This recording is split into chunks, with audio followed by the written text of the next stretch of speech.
ready and warmed up. I'm joined by Lucrezia. We just saw that fall from last night, but you have been cleared. Are you okay, or is it going to play on your mind? I'm all right. That's good. It was spectacular, wasn't it? Colson just said it gets better every time we see it. The slow-mo. Yeah, oh, it's brilliant. I crawled over that line. I made it. I'm all right. I thought I'd be really bashed up, but I'm feeling okay. Okay, and good to go. I better be, huh? Come on. It's going to be a big night. Yeah. We need this one. Let's go over here to Rebecca. Speed. Just go in Keirin 2. You have to just really, really power through, and you have to not give in to the fear. 1, go! Oh. Three famous wheel tracks with Victoria Pendleton and Laura Kenny, just a couple of the... This should be an exciting race, Simon.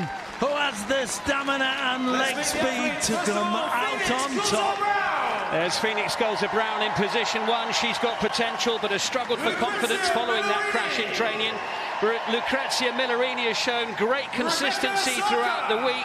Rebecca Sarker, a very competent cyclist, better than most when it comes to following wheels. Chelsea Grimes worth watching in this. She packs a powerful sprint that could carry her to victory. Christine McGuinness has the speed to challenge her and win, but likes to race from the front. And Olivia Attwood has the most natural start. Oh, we've got a crash already, and they haven't even started. It's Chelsea Grimes, I think, who's gone onto the deck, and they have a false start already. Well, that wasn't quite the start we were hoping for, Cammy. No, not at all. She just lost her concentration, did Chelsea. She's all right now. She's up and running. Well, a nervous start there for one of the pre-race favourites, Chelsea Grimes. Olivia Attwood doing well to stay upright. They're just chasing her. This is all neutralised, this bit of the race, so don't worry. They are trying to get on with it, though. So now, hopefully, they will be in order any moment now, and they will get in behind the Derny bike. Now, the Derny bike has had to slow right down here, obviously. And here we go. We will have one more neutralised lap, just to make sure that everyone is okay and up and running, and ideally in the starting positions they are meant to be. Once we hear the gun, which hopefully will be over the next time over the line, they will follow the Derny bike for 3 laps, then the bike will disappear off the inside of the track, and there's a 3-lap sprint for the line. Olivia Attwood is riding her own race, well off the back at the moment, so she doesn't seem too perturbed by that. They need to just settle in. Here comes the gun, and away we go for the first lap of the race. And we already have a crash, and Lucrezia Millarini has gone down. So in the first couple of seconds of the race, one of our riders has fallen. And this has not gone according to plan, because they are supposed to be behind the Derny bike for the first 3 laps of the race. They are not allowed to go past the Derny bike. No wonder the Derny's put a little spurt on and got to the front. What a chaotic Keirin this is turning out to be. Well, it's not the ideal start that we wanted, Simon.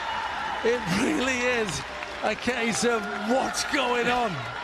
Well, the Derny bike is still winding its merry way around the track. The speed it will be travelling at the end of its 3 laps will be 30 kilometres an hour. That, by the way, is the speed it is travelling at the start of a regular Keirin race.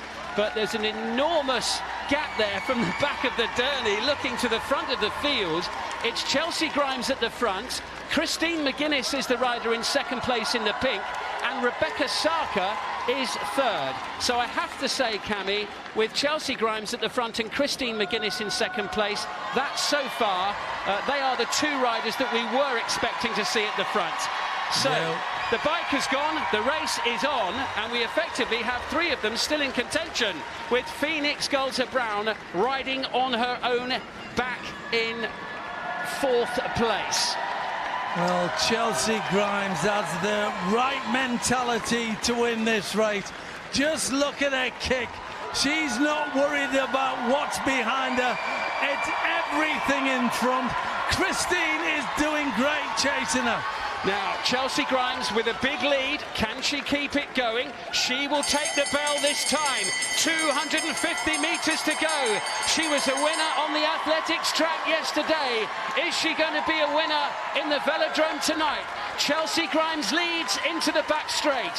Christine McGuinness is in second place. Rebecca Sarker is in third. But now the lactic acid's really kicking in. I think the line may well come in time. Christine McGuinness isn't really closing the gap, but it feels like a long final 3 laps, I feel, for Chelsea Grimes, who wins the Keirin race. Second place, Christine McGuinness.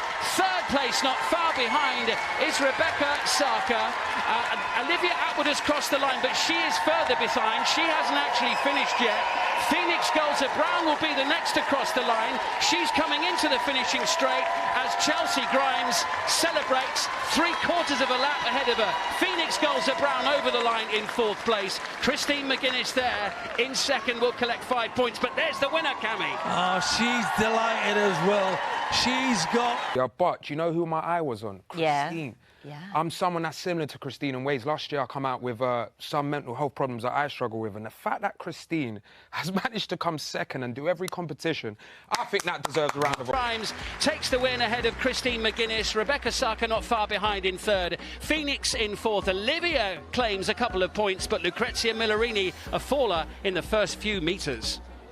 And there's a two-way tie between Lucrezia and Rebecca. All very exciting. Still to come tonight.